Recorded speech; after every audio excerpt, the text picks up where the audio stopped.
Boa noite, pessoal.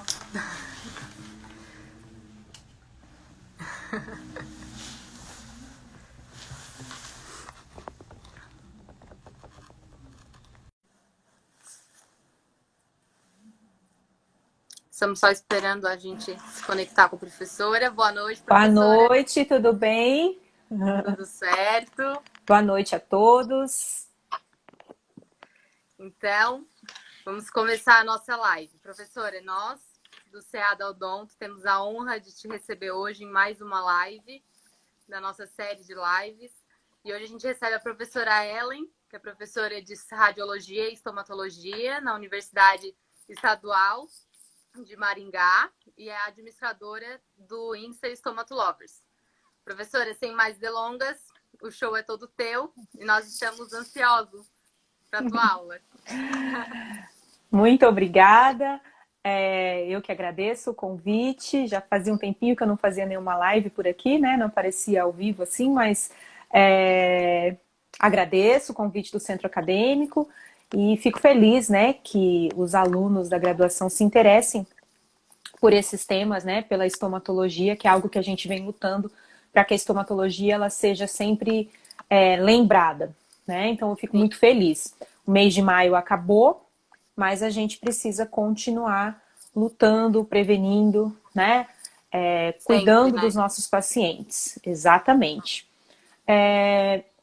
A imagem, para mim, ela tá bem embaçada. Não sei se para o pessoal também tá. A sua imagem. Para mim tá ok. Não sei se eles conseguem Talvez seja só me para mim. avisar aqui, Se o pessoal puder dar um retorno. avisar no... Aí melhorou. Tá melhorando, na Tá verdade. melhor? Tá ruim, né? Vamos ver, tá? Deixa eu tentar então colocar na... Ela tá melhorando, mas eu não sei por que que ela tá embaçada.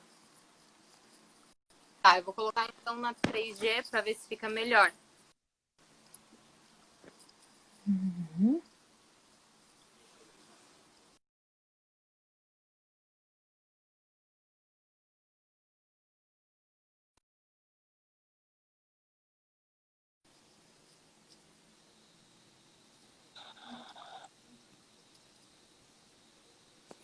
Será que é a internet mesmo? Ah, melhorou. Agora eu acho que tá bem melhor, né, pessoal? Acho que a gente pode começar. Bom, então mais uma vez boa noite para todo mundo que acompanha aqui, né? Tá Então, conseguindo, professora? tá, agora tá excelente. Então, o tema que foi sugerido pelo próprio pessoal, né, foi das Tá, desordens beleza. potencialmente Então malignas. vamos lá.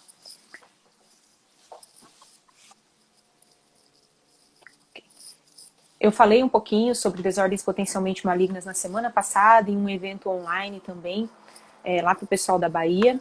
Mas eu acho que é um tema sempre importante que a gente tem que estar falando sempre, porque as desordens potencialmente malignas, elas são muito comuns. Então a gente vê muitos pacientes com desordens potencialmente malignas. Eu separei algumas imagens hoje para colocar aqui na aula, mas não daria para colocar tudo. Eu tenho muita imagem de paciente com desordem potencialmente maligna, porque é algo que a gente vê com muita frequência. Eu vou deixar os comentários ativados, tá, pessoal? Se vocês quiserem me perguntar durante a aula, eu vou tentando responder o que der aqui durante a aula, tá? Pode passar para mim, por gentileza? Tá. Isso. Então, só para vocês, para a gente contextualizar, antes, quando eu estudava, né, por exemplo, na minha época de graduação, não faz tanto tempo, mas a gente subdividia as lesões, né, em lesões cancerizáveis e condições cancerizáveis. Isso foi instituído pela Organização Mundial de Saúde em 1978, onde lesões cancerizáveis eram tecidos morfologicamente alterados, onde havia uma propensão maior, né, de desenvolvimento de um câncer, de uma malignização. Já uma condição cancerizável era um sistema generalizado, uma condição generalizada do paciente, que também o deixava mais suscetível ao desenvolvimento de lesões malignas em boca. Então, por exemplo, a imunossupressão, a AIDS, né, pacientes com lúpus eritematoso sistêmico, por exemplo, eram consideradas condições cancerizáveis. Mas aí, em 2005, a OMS resolveu abolir essa diferenciação entre lesão e condição cancerizável para unificar e utilizar apenas um termo: desordens potencialmente malignas. Por acreditarem, né, que nem toda desordem potencialmente maligna vai se transformar num câncer. Tá? Então não quer dizer que todas se transformam. Ela tem o potencial, mas não necessariamente ela vai se transformar em uma lesão maligna. E agora, na mais recente classificação da OMS, em 2017, esse termo, desordens potencialmente malignas, ele foi mantido. Né? Então são manifestações clínicas que têm um maior risco de desenvolver um câncer. Tá? Não quer dizer necessariamente que elas irão desenvolver um câncer. Pode passar para mim, por gentileza. Essas são as desordens potencialmente malignas, de acordo com a mais recente classificação da OMS. Claro que seria impossível eu falar de todas, né? Nem para os meus alunos, durante a aula de graduação, eu falo todas, porque eu acho que algumas delas, elas são muito raras, nem sempre elas vão cair ali no nosso consultório, na nossa clínica, muitas vão acabar indo para a área médica por serem condições mais sistêmicas. Então eu procurei, né, assim como eu faço com os meus alunos, separar aquelas que são mais comuns, né, e que o dentista tem total responsabilidade em diagnosticar. Então nós vamos falar da leucoplasia, a eritroplasia e a queilite actínica, principalmente, tá? O líquen plano ainda é muito controverso, esse potencial de malignização do líquen plano. Eu, particularmente, eu falo do líquen plano quando eu vou dar aula de doenças autoimunes. Eu acho mais oportuno. Mas o líquen plano, sim, está classificado como uma desordem potencialmente maligna.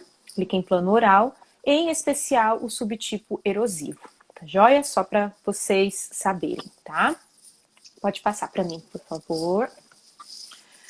E quando a gente fala em desordens potencialmente malignas, tem um termo microscópico que não tem como eu deixar de falar, né? Sempre falo que eu não sou patologista, né? Eu não trabalho aí na parte microscópica. Eu estudo, porque me interessa, mas eu ainda tenho muito que aprender. Mas quando a gente fala de desordens potencialmente malignas, mesmo sendo clínica, eu preciso entender o que acontece microscopicamente, porque é imprescindível. Então, a gente precisa entender o que significa displasia. A gente vai falar a partir de agora de displasia, né?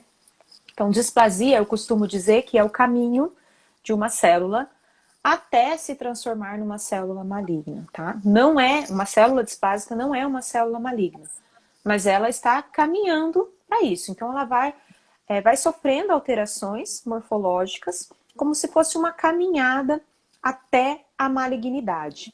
Então, a lógica é, quanto maior o grau de displasia de uma lesão, maior o potencial de malignidade. Ou seja, mais próxima essa lesão está da malignidade. Ok? Então, quando a gente faz uma biópsia de uma desordem potencialmente maligna e aí a gente pega o resultado do laudo, o que é que a gente tem que ler? Qual é o grau de displasia? A gente tem que ler tudo, né? Mas o que é muito importante é o grau de displasia epitelial. Esse grau de alteração celular, tá? O pessoal está perguntando de metaplasia. Não, aqui não é metaplasia. Metaplasia é a transformação de uma célula em outro tipo celular. É uma transformação celular, tá? Basicamente falando. Aqui é displasia. E nós estamos falando de lesões epiteliais, tá? Então, displasia epitelial, ok? Por favor. Então, existe uma graduação para a displasia. Então, o patologista, quando ele está avaliando uma lâmina, ele tem lá parâmetros para graduar, para classificar a displasia como uma displasia leve, uma displasia moderada, uma displasia grave, um carcinoma in situ, um carcinoma invasivo.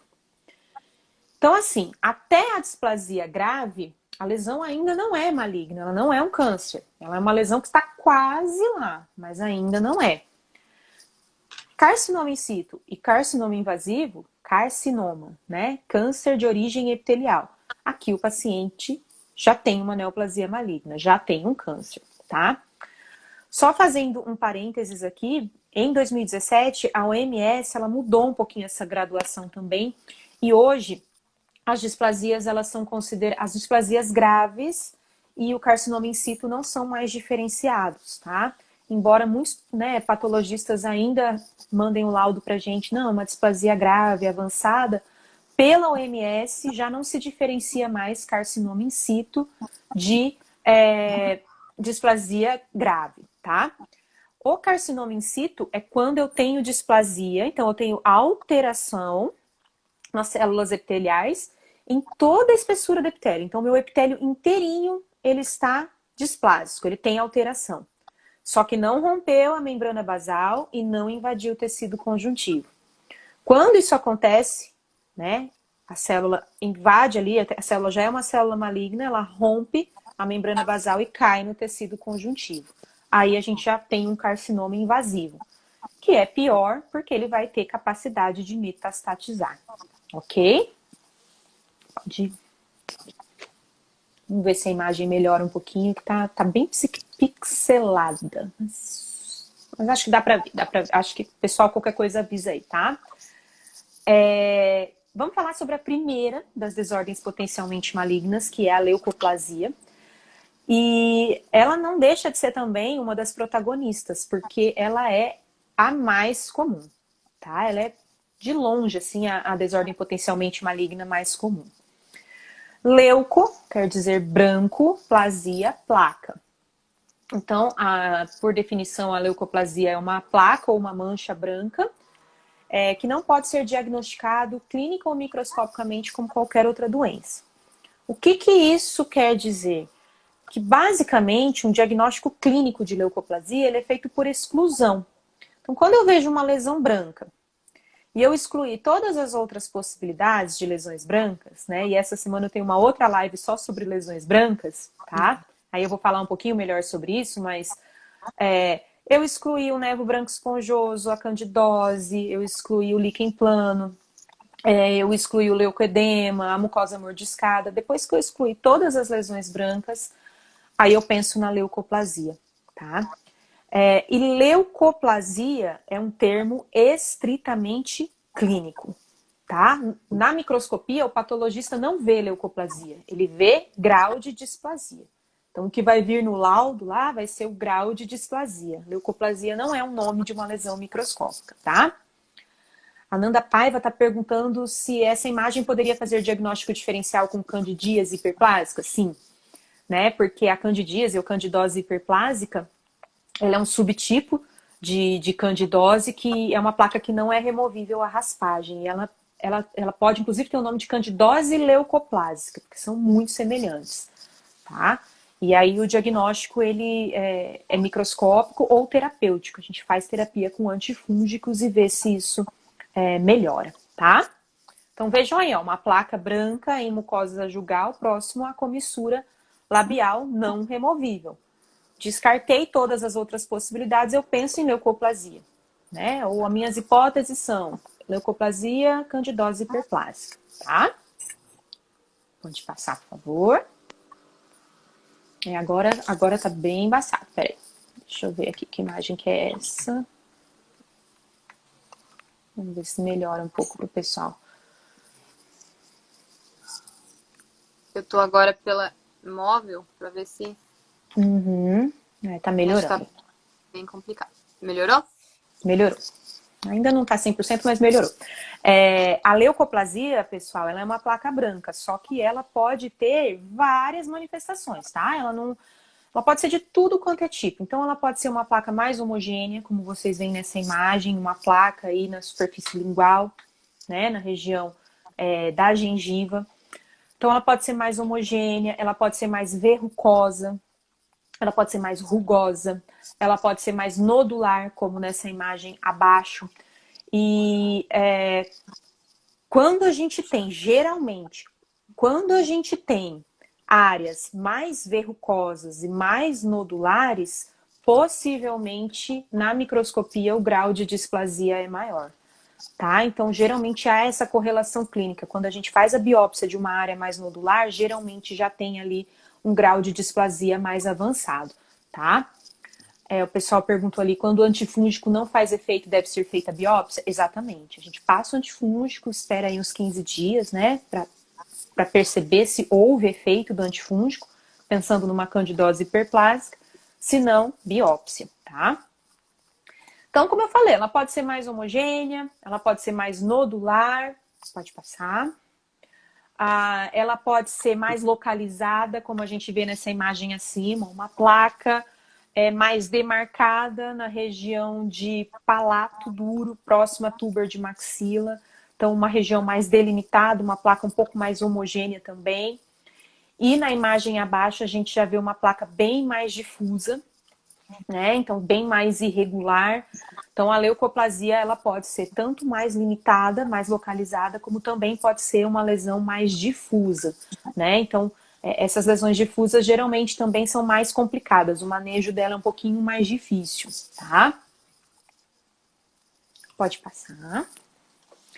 Aqui tem algumas imagens de leucoplasias. Na verdade, é um festival de leucoplasia em rebordo alveolar inferior, né? Então, todas essas lesões, elas são assintomáticas. O paciente não sente absolutamente nada, tá? Então, vejam aí foi uma coincidência todas estarem em rebordo, mas a leucoplasia, ela pode acontecer em qualquer região da mucosa. Nesses casos no rebordo, é sempre importante a gente investigar se não é só uma queratose friccional, ou seja, um aumento ali na espessura de queratina da mucosa, né? A produção ali de uma mucosa mais hiperkeratinizada por causa de um trauma, às vezes por causa da prótese, ou o paciente não usa prótese e mastiga alimentos duros ali com a própria mucosa, sem ter os dentes. Então, isso pode fazer uma queratose também. Aí, nesses casos, a gente pede para o paciente ficar sem a prótese, né, por uns dias, se for o caso, para ver se isso regride. Não regrediu, novamente, biópsia. Então, a gente vai testando, né? A gente vai controlando a lesão até chegar um momento que a gente fala, não está evoluindo, não está aparecendo com nada, a gente precisa biopsiar, tá? Estão me escutando? Tudo certo? Pelo que eu estou recebendo aqui, tá tudo certo. Então tá bom. Então, vamos falar, o que causa a leucoplasia, né? A causa exata da leucoplasia, ela é desconhecida. Mas existem fatores de risco conhecidos, tá? Que estão associados. Sem dúvida, o principal fator de risco é o cigarro. O cigarro, 80% das pessoas que têm leucoplasia são fumantes. E muitas leucoplasias desaparecem quando o paciente para de fumar. Então, às vezes, a gente orienta o paciente a deixar, né, o hábito, deixar de fumar, e essas leucoplasias regridem, confirmando aí essa associação do tabaco com a formação da leucoplasia. Então, assim, a maioria dos nossos pacientes com leucoplasia são fumantes, tá? É claro que vai depender muito de quantos cigarros ele fuma por dia, que tipo de cigarro ele fuma, há quanto tempo ele fuma. Então, é dose dependente, frequência dependente, tudo isso, tá? Um outro fator associado é o álcool. O álcool, ele é bem controverso. O que se acredita é que, na verdade, sozinho ele não seja capaz de induzir leucoplasias, mas que ele tem um efeito sinérgico com o tabaco, ou seja, ele potencializa o efeito do tabaco em cerca de 15 vezes, tá? Alguns estudos mais recentes já mostram hoje, né, mas falando do câncer bucal e não especificamente da leucoplasia, que o álcool ele parece ter uma função mais importante, que ele sozinho sim consegue induzir essas lesões malignas. Então fica essa dúvida, né? Mas o que a gente sabe é que quem fuma sabe, quando bebe tem mais vontade de fumar, né? Às vezes está parando de fumar, vai lá e bebe, aí volta a fumar. Então, existe esse efeito sinérgico, tá? O álcool, ele funciona como uma espécie de solvente para os carcinógenos do tabaco. Temos também a radiação solar, que eu vou falar um pouquinho mais daqui a pouco, mas que está muito associada à leucoplasia de lábio inferior e à queilite actínica, né? Então, também é um fator de risco. E temos alguns micro-organismos. dentre eles, a Cândida, né? Então, existem estudos aí que falam que cepas de Cândida podem produzir essas candidoses leucoplásicas e, enfim, que isso pode evoluir para uma displasia epitelial, tá? A sífilis, o treponema pálido da sífilis, tá? Então, pacientes com sífilis também teriam uma propensão maior. E o HPV, que hoje, conhecidamente, está muito relacionado ao desenvolvimento do câncer de boca, mais especialmente do câncer de orofaringe, o HPV do tipo 16 e 18. Então, o HPV hoje, reconhecidamente, é um fator etiológico, tá? A Isa está perguntando aqui, né, minha aluna, se o cigarro eletrônico entra nesses agentes etiológicos. Sem dúvida nenhuma, o vapor, né? É claro que isso ainda é muito recente, mas sim, já tem estudos mostrando a associação do cigarro eletrônico e agora aqui o Will perguntando, né, e do narguile também, tá? Eu sei que os jovens, né, como vocês, gostam do narguile. Eu tenho amigos que deixaram de fumar o cigarro convencional usando o vapor, mas achando que o vapor não tinha nenhum malefício, mas hoje os estudos mostram que sim, tá? Como eu falei, ainda é recente, a gente precisa de estudos mais em longo prazo, mas hoje sim se sabe, já se sabe que o narguile, o vapor, eles, né, o cigarro eletrônico, eles estão relacionados sim, né? O Luiz aqui, né, perguntando da cannabis, né? Né, os outros tipos de, né, maconha, enfim, né, outros tipos de droga.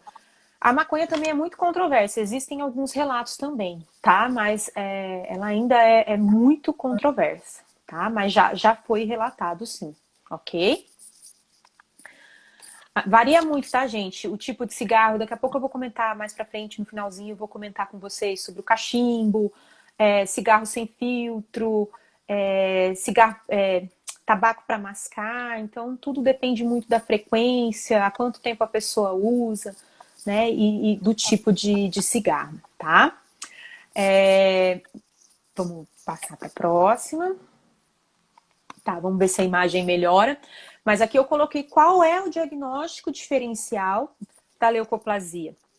Qualquer lesão branca, né? Como eu falei, essa semana eu vou fazer lesões brancas, e aí eu vou falar dessas um pouco mais, vou responder perguntas. Na verdade, vai ser uma live de perguntas e respostas sobre lesões brancas. E aí nós temos várias, né? Paciente que mordisca a mucosa, né? Que faz um morsicatio. Eventualmente fica tão espesso ali que pode confundir, mas o morsicatio geralmente vai ser bilateral. A gente tem, como eu falei, a queratose friccional, numa localização onde a gente tenha mais trauma. Então, o paciente que não usa prótese e mastiga, né, come alimentos duros, ou o paciente que usa prótese e a prótese fica machucando ali, pode acontecer. O leucoedema, né? O leucoedema é uma alteração mais comum nos pacientes melanodermas, embora ela seja rara, só que ele forma uma mancha mais leitosa na mucosa jugal bilateralmente. E o diagnóstico do leucoedema é clínico. Quando você everte a mucosa, você estica a mucosa jugal, essa mancha branca ela desaparece. Então você fecha o diagnóstico em leucoedema. Geralmente é bilateral também. O nevo branco esponjoso também é bilateral, já forma uma placa branca mais corrugada, mais aveludada, é uma condição muito rara, tá? A candidose, em especial pseudomembranosa, só que na candidose, né, vocês sabem, a gente vai ter uma placa branca removível, tá? E o líquen plano, quando ele não tá muito típico, quando ele não tá fazendo as estrias de Wickham bem bonitinhas, quando a gente tem o líquen plano às vezes no formato mais de placa, ele também pode mimetizar leucoplasias, tá? Pode passar, eu ia passar aqui. Essa live vai ficar salva? A Ana pode salvar, tá? A gente deixa salvo, por Tá. 24 horas daí, né? Isso, mas se quiser, eu acho que tem como salvar, se você quiser salvar. Aí depois eu até compartilho, eu deixo lá no YouTube pro pessoal, tá? Pra quem quiser ver. O que a gente tem que fazer com leucoplasia? Então eu descartei. Não é nevo branco, não é candidose, não é nada daquilo. Eu tô achando que pode ser leucoplasia. A biópsia é obrigatória. tá? Então a gente tem que fazer a biópsia. A biópsia é obrigatória porque é ela que guia o curso do tratamento. Lembram da displasia? Eu preciso saber o grau de displasia da lesão para conduzir o tratamento. Se não tem displasia, excelente. Se tem uma displasia leve, tá bom, né? Se tem uma displasia avançada, o paciente já está quase com câncer. Ou às vezes a gente biopsia e já é um câncer. Então, o exame microscópico é fundamental para guiar o curso do tratamento. Então, vejam nesse caso uma placa branca em borda de língua. Por ser uma placa mais homogênea e pequena, ela tem menos de 1 centímetro, nós realizamos a biópsia excisional. Então, aqui não é uma regra, não preciso fazer a biópsia incisional ou sempre incisional, como quando a gente suspeita de malignidade, né? Aqui eu não estou falando de lesões malignas, eu estou falando de lesões que podem se transformar numa malignidade. Então, quando ela está bem homogênea e pequena, assim, que eu ainda não acho que tem malignidade, a gente pode fazer biópsia excisional, tá? Ah, eu tô na dúvida, meu Deus, vai que é um câncer, tô muito na dúvida. A lesão é extensa, faz a biópsia incisional. Na maioria dos casos, a gente faz biópsia incisional, tá? Então, isso depende muito de cada caso. Então, nesse caso, a gente fez a biópsia excisional. O pessoal sempre me pergunta da profundidade.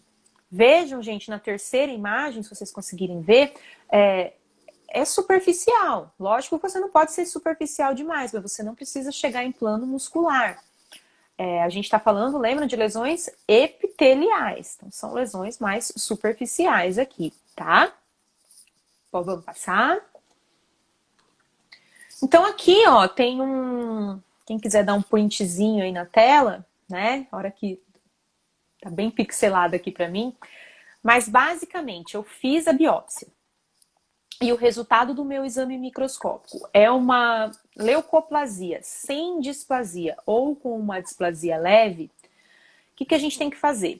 Bom, a primeira coisa é sempre orientar o paciente, parar de fumar. Então, não sei se o paciente vai conseguir parar de fumar, né?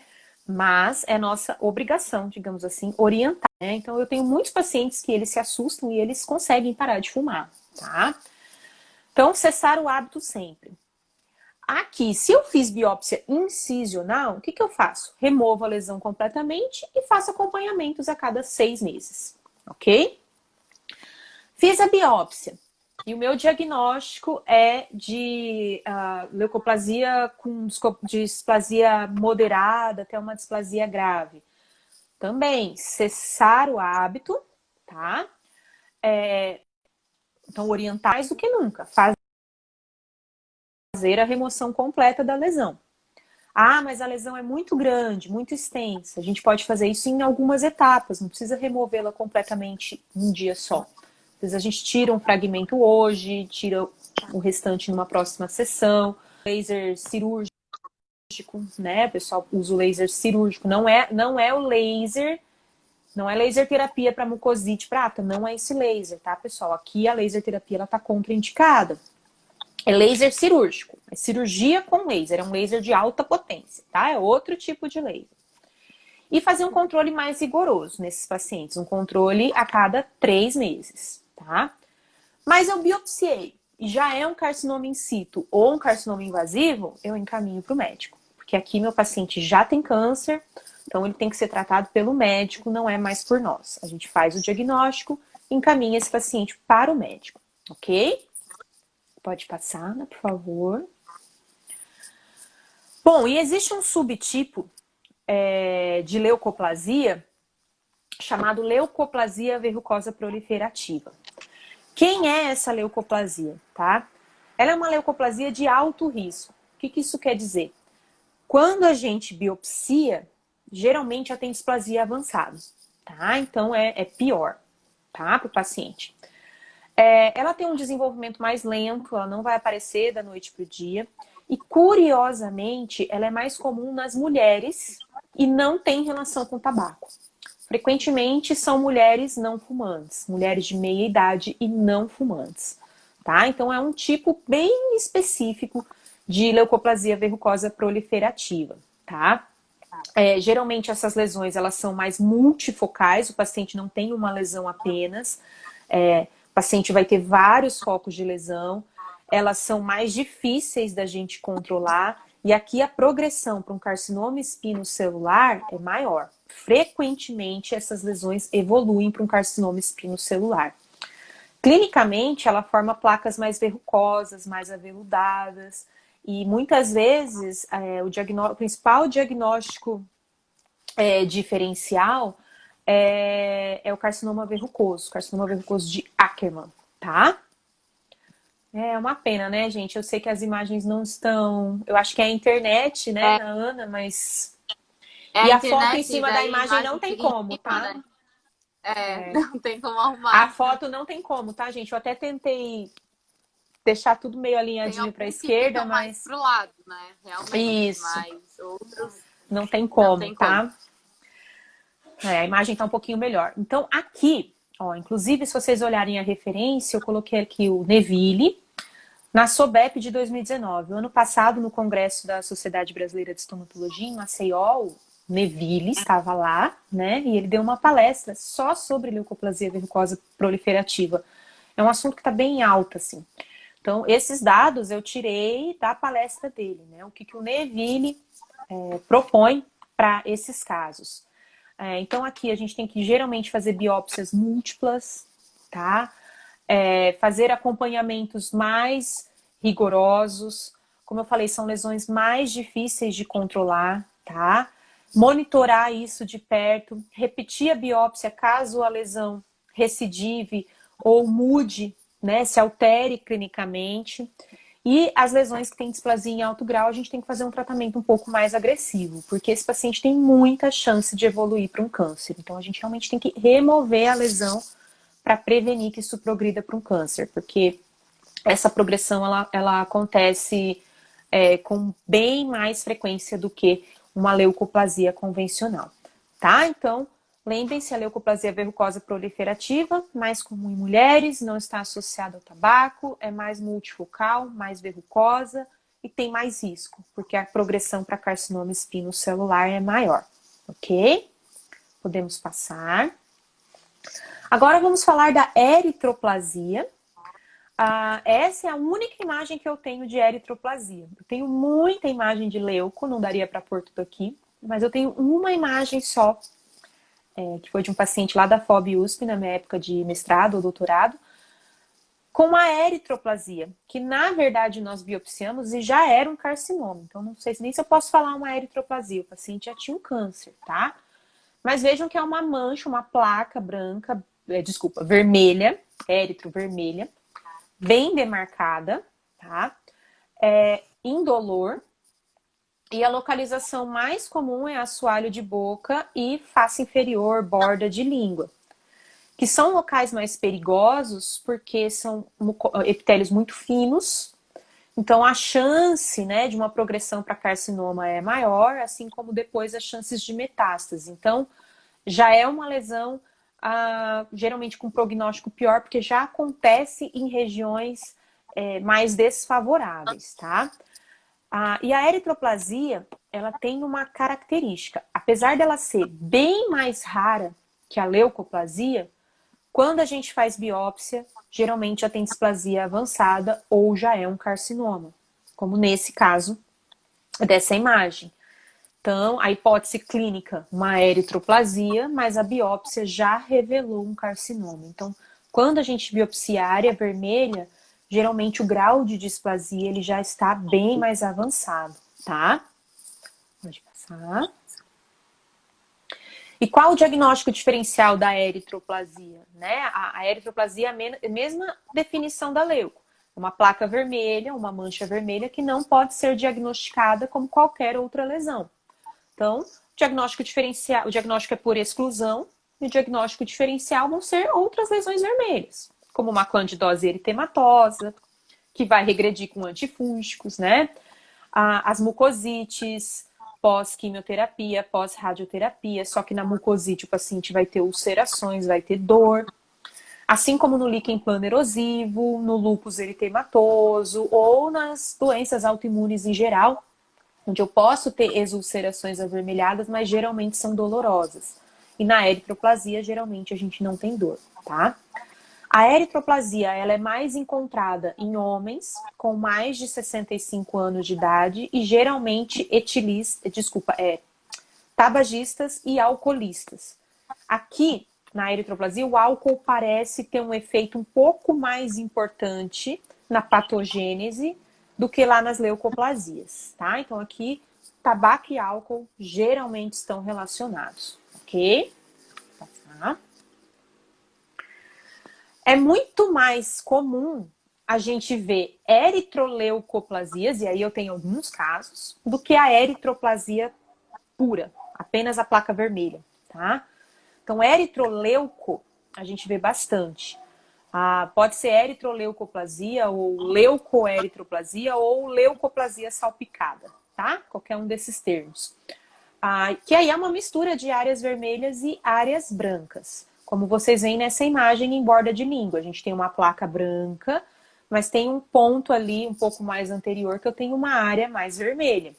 Então, meu diagnóstico clínico, minha hipótese clínica é de uma eritroleucoplasia, ok? Pode passar. Qual que é a importância na eritroleucoplasia? É a gente biopsiar área branca e área vermelha. Porque, como eu falei para vocês, o que está acontecendo na área branca pode ser bem diferente do que está acontecendo na área vermelha. E na área vermelha, geralmente, é pior. Tá? Então, é muito importante. Nessa imagem, a gente conseguiu biopsiar ali, ó. A gente pegou, foi um aluno de graduação, na verdade, que fez essa biópsia. Pegou ali uma porção da parte vermelha e uma porção da parte branca, aquela porção branca que está mais elevada, mais verrucosa. Então, ficou excelente. Caso não dê para pegar em uma incisão apenas, a gente faz a biópsia em 2 biópsias. Tira um fragmento na parte branca e tira um fragmento na parte vermelha. Mas é importante, né? Isso é um princípio de biópsia. Hoje o tema aqui não é biópsia, né? Mas é sempre importante a gente escolher a área mais representativa, a área de maior suspeita. Então aqui, sempre área branca e área vermelha para biopsiar, tá? O tratamento é tudo igual, tá, gente? Displasia avançada, remover a lesão completamente, carcinoma, já encaminhar o paciente para o médico. Esse caso, a paciente não era fumante, era uma mulher com 40 anos de idade, então considerada uma mulher jovem, tá? Então, essas lesões, elas estão mudando um pouco, já não é exclusivamente uma lesão de homens com mais de 45 anos, como era antigamente, tá? Pode passar. Bom, e aí vou falar da queilite actínica. Eu também tenho muita imagem de queilite actínica, porque queilite actínica tem muito. Muito. É igual mucocélia, é igual a hiperplasia fibrosa. Se você ainda não viu uma queilite actínica, é porque você não olhou com carinho o lábio do seu paciente, porque é muito comum. Qual é o grupo de risco? Homens, trabalhadores rurais, de pele clara, que se expõem ou se expuseram por muito tempo ao sol. Então, é uma lesão crônica, então de crescimento lento, bem mais comum no lábio inferior, onde a gente tem incidência da radiação solar, a causa aqui é a radiação solar, e ela evolui em fases, e isso é muito lento. Então isso começa com um ressecamento do lábio, e aí você perde, ali na primeira imagem, você perde a definição entre vermelhão do lábio e pele. Então esse vermelhão ele fica mais apagado, né? E aí depois isso evolui com formação de pequenas úlceras ou de leucoplasia, de placa branca, às vezes formação de crosta, então forma aquela feridinha, o paciente tira a casquinha, né, e dá uma sangrada. Lembrando que isso não dói, o paciente não tem queixa de dor, tá? E numa terceira fase evolui com úlcera. Quando forma úlcera, né? Infelizmente não tá dando para ver a terceira imagem ali, mas quando forma uma úlcera de bordos endurecidos, né? Uma úlcera de caráter mais crônico, geralmente já teve progressão para um carcinoma. Então, se você biopsiar, provavelmente o paciente já tem um carcinoma no vermelhão dos lábios, ok? Então, essas 2 primeiras etapas, elas são reversíveis. Às vezes, a gente apenas fazendo orientação para o paciente hidratar o lábio, às vezes a gente usa o corticoide, protetor solar, importantíssimo. Isso aí, às vezes, reverte. O paciente tem um ótimo resultado sem precisar fazer cirurgia. Já quando faz ulceração e a gente biopsia para ver se não progrediu para um carcinoma. Progrediu para carcinoma, novamente, encaminhamento médico. É o médico que vai tratar essas lesões. E eu costumo brincar, Deus me livre, né? Que ninguém nunca tenha nenhum tipo dessas lesões, mas se tiver que escolher entre ter um câncer dentro da boca, um câncer de lábio, é melhor ter o de lábio, porque o prognóstico dele é melhor, tá? As metástases ocorrem mais tardiamente. Pode passar. Aqui, então, vamos ver se a imagem melhora. A gente tem um lábio bem característico de uma quelite actínica. Então, vocês vão ver que tem áreas mais acastanhadas, tem formação de crosta. Já não tem mais definição de vermelhão e de pele. Então, perde essa definição. Paciente trabalhador rural, tá? Então, forma aí essa região. E como tinha uma área mais endurecida, um pouco mais elevada, nós realizamos a biópsia incisional, que a gente já estava desconfiado que ali já podia ter uma transformação maligna. E foi o que aconteceu. A biópsia já revelou um carcinoma espinocelular invasivo, tá? Então, de fato, o paciente já tinha um câncer de boca, tá? Então, essa é uma imagem bem clássica, assim, de um paciente com quelite actínica, tá? Então, aqui ele já estava naquela terceira fase, eu não consigo reverter. Pode passar. Esse caso, olha que legal, era um ajudante de pedreiro. Vamos ver se a imagem melhora também, né? Senão depois eu posto também para vocês, tá? Algumas dessas imagens. Mas era um ajudante de pedreiro e teve uma exposição mais aguda aí ao sol. Geralmente essas exposições são mais crônicas, mas ele teve uma exposição um pouco mais aguda e formou essa ulceração, com formação ali de uma pequena crosta. Então, o apagamento do vermelhão do lábio, o lábio bem ressecado. Sugestivo de uma quelite actínica.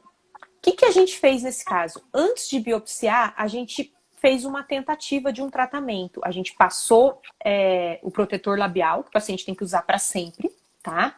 Não é manteiga de cacau, tem um post meu sobre isso, um IGTV. Cuidado para o seu paciente não comprar manteiga de cacau, tá? Não pode, vai ser pior, tem que ser protetor labial, qualquer marca, tá? Então, nós passamos o protetor labial e nós passamos o Oncilon AM. O Oncilon AM, ele é diferente do Oncilon A, né? O AM, ele tem uma mistura de corticoide, de antifúngico e de antimicrobiano.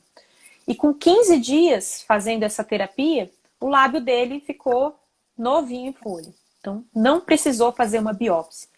Vamos supor que em 15 dias eu não tivesse tido resultado nenhum. Biópsia incisional, tá? Então, a gente pode tentar, né, enquanto não progrediu para uma úlcera de bordas endurecidas, tratamentos, orientações, né, tratamentos mais conservadores. Então, usar chapéu, usar boné, protetor labial, hidratação.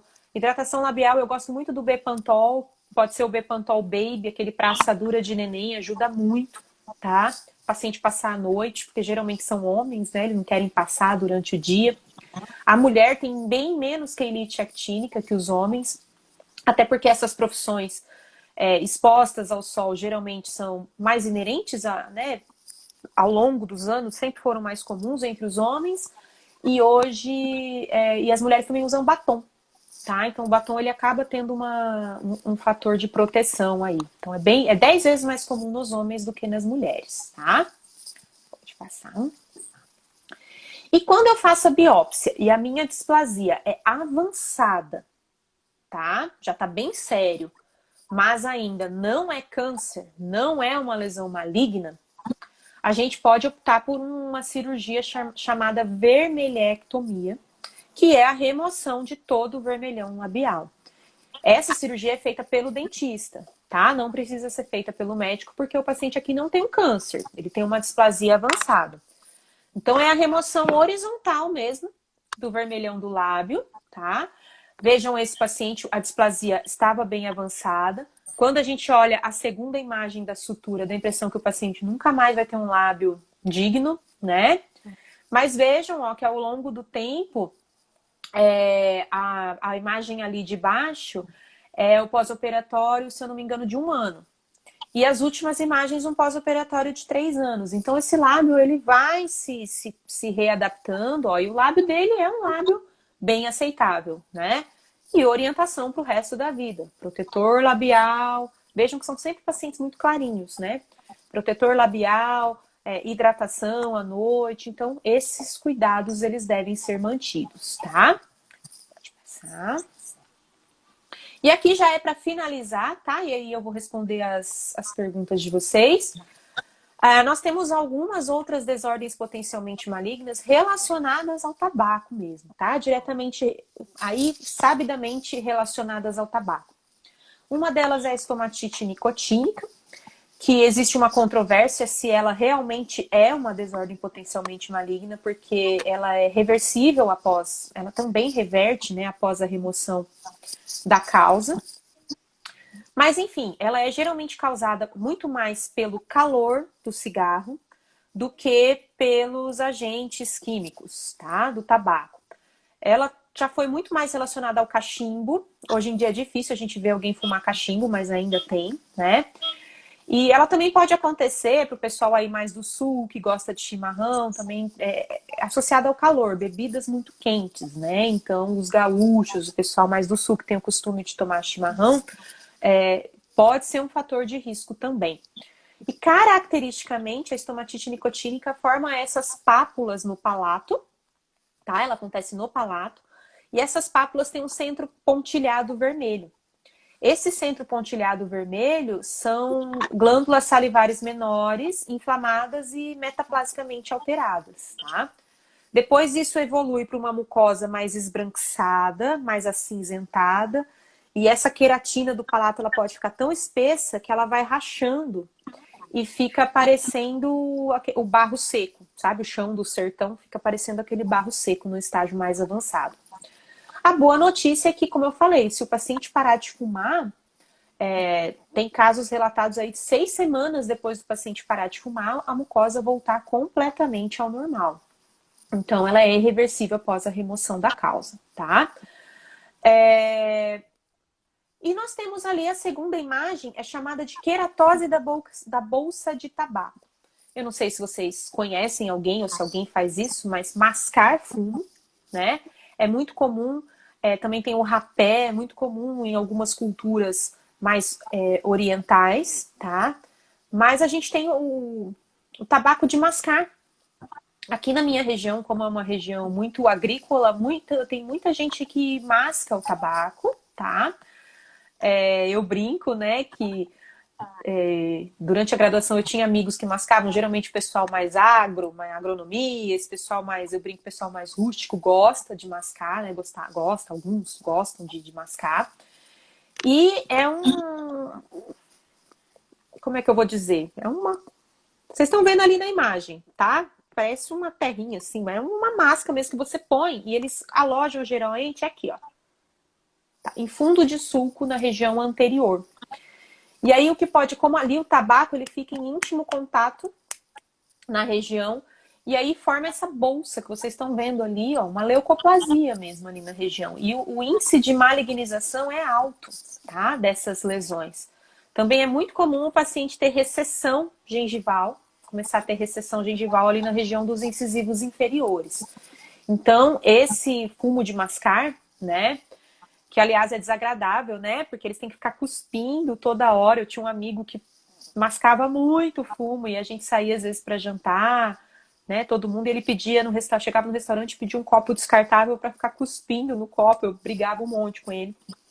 E agora ele parou, já é pai de família, né? Já abandonou.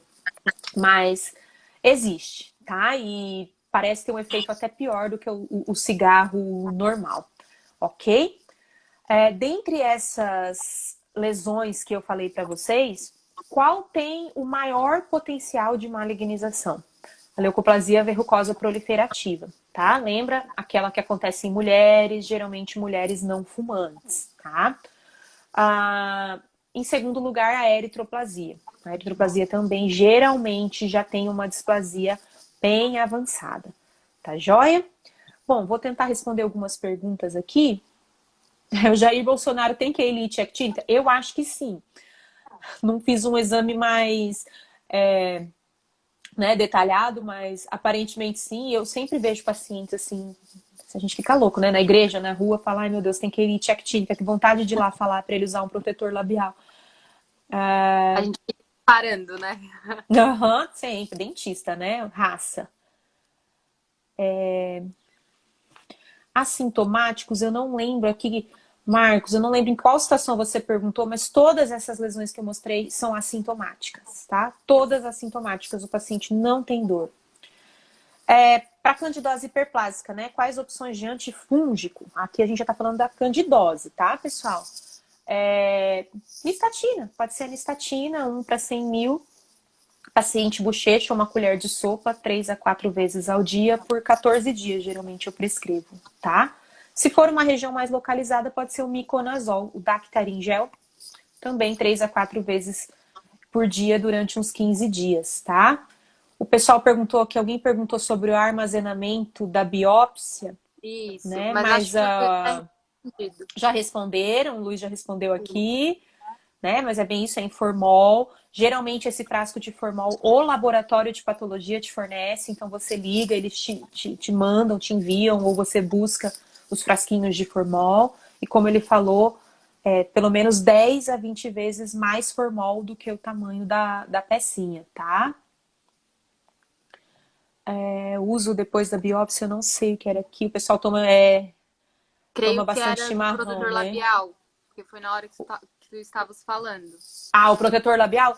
Depois, É, se você for logo fazer a após. biópsia no mesmo dia ali, você não vai passar o protetor, né? E você vai tirar os pontos com uma semana, depois o paciente já pode começar a usar. Agora não, eu vou fazer a biópsia só daqui 15 dias. Eu vou marcar no meu consultório daqui 15 dias. Não, já começa com protetor labial, tá? O paciente é um hábito, o paciente vai ter que fazer pro resto da vida, tá? Se puder falar um pouco do líquen plano, se a gente tem um tempinho aqui, Temos 8 antes de minutos. dizer Sete. o líquen plano, 7 minutos? Isso. O líquen plano, ele é classificado como uma desordem potencialmente maligna, ok? Mas existe muita controvérsia. Se a gente for ver os estudos são muito controversos. Tem gente que acredita que sim, tem gente que acredita que não. Tem gente que acredita que geralmente o líquen plano ele está a leucoplasia está sobreposta a um líquen plano pré-existente, já que são duas lesões que não são raras, tá? E alguns acreditam que, se esse potencial existe, ele está restrito ao líquen plano erosivo, tá? Tanto que hoje é o líquen plano erosivo que é considerado uma desordem potencialmente maligna. Também dizem que esse epitélio, essa região mais atrófica, pode ser mais suscetível à ação dos carcinógenos. Então, assim, ou não é? Na prática, isso não pode fazer muita diferença, porque líquen plano a gente tem que acompanhar, tá? Então, principalmente o líquen plano erosivo, o nosso protocolo é de acompanhamento a cada 3 meses. O reticular pode ser 6 meses, mas o líquen plano erosivo, 3 meses. Então, como eu falo, um casamento com o paciente, tá? Então, acompanhe. Percebeu alguma alteração, tá muito mais vermelha, apareceu uma área mais verrucosa, faça biópsia, tá? Eu já tive paciente com líquen plano que evoluiu para carcinoma. Já tive um paciente. Só que eu não posso afirmar com certeza se esse carcinoma veio de fato desse líquen plano, né? Não tem como eu afirmar com certeza absoluta, tá?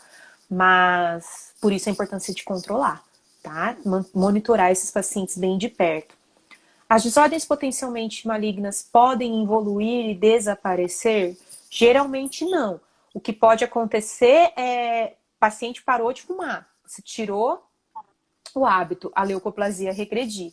O paciente parou de fumar, a estomatite nicotínica regredir. Agora, se o paciente continua fumando, continua com os hábitos, isso aí não vai regredir, tá?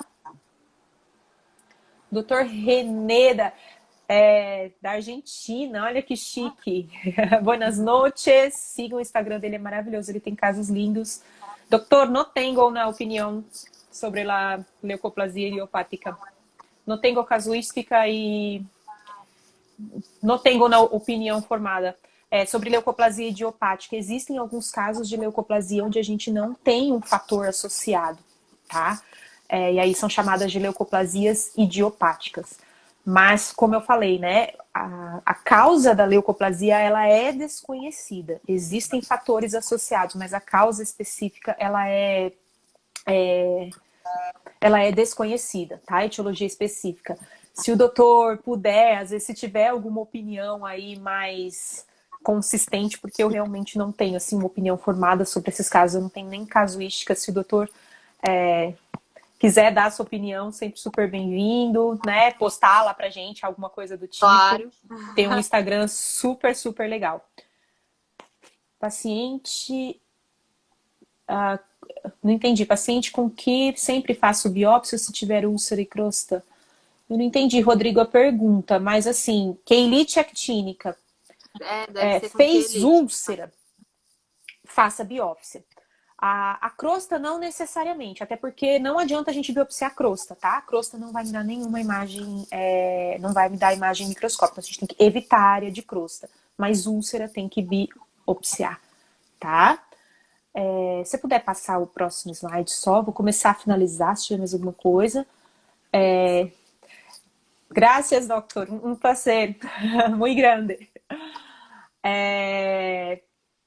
Bom, deixo aqui o meu contato, vocês me conhecem, né? O pessoal hoje me conhece mais por Stomach Lovers, tem gente que nem sabe que meu nome é Ellen. Mas enfim, fica aqui o meu convite para o meu curso que eu lancei hoje. Estou muito feliz porque já tem muita gente se inscrevendo. É um curso 100% online, onde tem a aula de desordens potencialmente malignas e mais, são 12 aulas, tem uma apostila com mais de 275 páginas ilustrada, tem exercícios, tem quiz e tá com preço promocional para a primeira turma. A Ana ficou em cima do QR Code, mas não tem problema, o link de acesso tá lá no meu Instagram. Qualquer coisa eu mando no Insta ali do Isso. pessoal, eu mando nos grupos da Odonto, não tem problema. Isso, legal, por favor. Então, é um curso tentando né, absorver uma demanda aí que o pessoal fala que a estomatologia é muito complicada, quando na verdade, se a gente entender a lógica, não é tão complicada assim. As aulas são liberadas 2 aulas por semana, para que eu possa tirar dúvidas ao vivo, vou fazer encontros ao vivo com os inscritos para a gente tirar dúvidas. E está com preço promocional para a primeira turma e fica disponível por 1 ano. Então você tem o curso completo, você compra e o curso fica completo fica disponível para você por 1 ano. E essa semana vai ter um presentão para 5 pessoas que estiverem inscritas. Eu vou divulgar um outro projeto bem legal e eu vou presentear 5 inscritos com esse novo projeto. Gente, obrigada. Eu não sei se ficou mais alguma pergunta, mas se ficou, podem fazer lá pelo Instagram. Não, professora, pelo que eu percebi, todas foram sanadas. Tudo certo, né? Então, agradeço ao Centro Acadêmico, parabenizo. Fico à disposição sempre que vocês precisarem. Ana, se você gravar, você me manda depois, eu disponibilizo a aula também, tá bom? E é isso, gente. Uma boa noite, se cuidem, né? Vamos permanecer em casa e vamos aproveitar esse período para estudar, para crescer, para avançar nos nossos projetos e logo, logo tudo isso vai passar, tá bom? Eu, em nome do Centro Acadêmico, em nome dos nossos professores, que já vi que tem vários aí presentes. Nossa, que honra! Prazer, uma responsabilidade e um prazer muito grande. Obrigada. Não, tem vários aí. Agradeço muito a tua participação, a tua disponibilidade em poder estar aqui conosco, iniciando a nossa semana e abrilhantando tanto, assim, somos bem teus fãs. Eu, particularmente, já te falei, né? Imagina! Então, obrigada, imagina. A gente sempre tá bem presente, a gente sempre tá vendo muitos teus trabalhos, te prestigiando, e hoje a gente pôde ter um pouquinho aqui com a gente no nosso Instagram. Então foi bem, bem legal. E agora o nosso tempo está acabando, infelizmente, mas nossas portas estão abertas sempre. Muito obrigada. Obrigada. Era para eu ter ido para Santa Catarina em maio dar uma palestra, mas foi virtual e não vai quem faltar sabe. Oportunidades. Quero muito. Tá mais pertinho. Então, tá bom. Obrigada,